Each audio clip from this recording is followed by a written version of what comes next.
BRS కు కంచుకోటగా ఉన్న కరీంనగర్ లో బీఆర్ఎస్ కు షాక్ తగిలింది. గతంలో ఓ కాల్ రికార్డు విషయంలో కార్పొరేటర్ భర్తకు జిల్లా అధ్యక్షుడు జీవీ రామకృష్ణరావు షోకాస్ నోటీసులు ఇచ్చారు.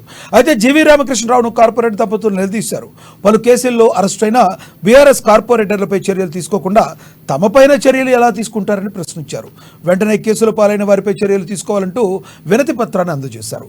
ఈ వ్యవహారంలో మంత్రి గంగుల ఇలాకాలో బీఆర్ఎస్ లో అంతర్గత విభేదాలు తారాస్థాయికి చేరినట్లయింది.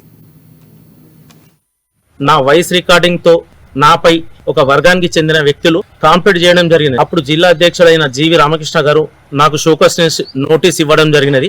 ఆ షోకాస్ నోటీస్ కు నేను జవాబు ఇవ్వడం జరిగినది. కానీ ఇప్పుడు ఈ వర్గానికి చెందిన వ్యక్తులు ఎవరైతే నాపై కాంప్లీట్ చేశారో వారు ఎక్స్టార్షన్ కేసులలో, 420 కేసులలో, చీటింగ్ కేసులలో, ల్యాండ్ గ్రాబింగ్ కేసులలో ఇలా జైలుకు వెళ్లి ఇలా పార్టీ పరువు తీసిండ్రు. ఇలా పార్టీకి వీళ్ళతోని చాలా చెడ్డ పేరు వచ్చింది. కావున నేను ఏంటంటే జిల్లా అధ్యక్షుడు గారికి ఒక రిక్వెస్ట్ చేసిన, సార్ గతంలో నీళ్ల కోసం నా సతీమణి కమల్జిత్ కౌర్ కౌన్సిల్ హాల్లో నిధుల కోసం కొట్లాడినప్పుడు కూడా నాకేందంటే పార్టీకి వ్యతిరేకంగా పనిచేస్తున్నా అని చెప్పి కాంప్లీట్ చేయడం జరిగినది. తెలంగాణ తెచ్చుకున్నది నిధులు నియామకాల కోసం. మేము అడిగింది నిధులు మా డివిజన్ కు డెవలప్ చేసేదానికి.